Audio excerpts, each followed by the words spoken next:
Hi, வாங்க இன்னைக்கு மீன் maker fry எப்படி பண்ணுறதுன்னு பார்க்கலாம். அதுக்கு மீன் மேக்கர் வந்து நான் சுடுதண்ணியில் போட்டு நல்லா சோக் பண்ண போகிறேன்.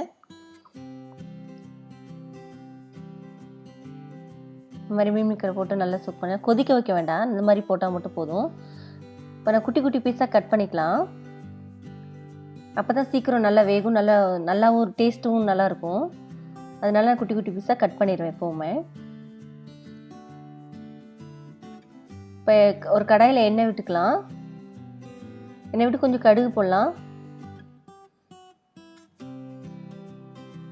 கடுகு போட்டு கொஞ்சம் கருவேப்பிலை போட்டுடலாம்.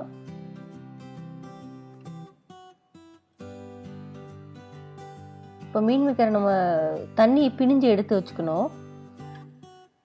இல்லைன்னா ஏன்னா தண்ணி விட்டுரும், நல்லா நம்மளுக்கு நல்லா ஃப்ரை ஆகாது. நல்லா கோல்டன் ப்ரௌன் நம்மளுக்கு வரணும்னா நம்ம தண்ணியெல்லாம் பிழிஞ்சு எடுத்துக்கணும். இப்போ நம்ம மிளகாத்தூள் போட்டுக்கலாம். இது காரம் மிளகாத்தூள் மட்டும்தான், இதுக்கு வெங்காயம் தக்காளி எதுவுமே தேவையில்லை. இந்த ஃப்ரைக்கு சூப்பராக இருக்கும். இது ரசம் சாதத்துக்கு செம்ம காம்பினேஷனாக இருக்கும்.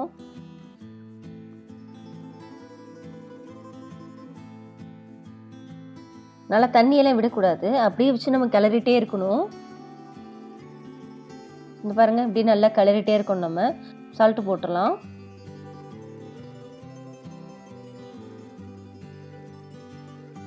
ரொம்ப சிம்பிளான ஃப்ரை தான் இது.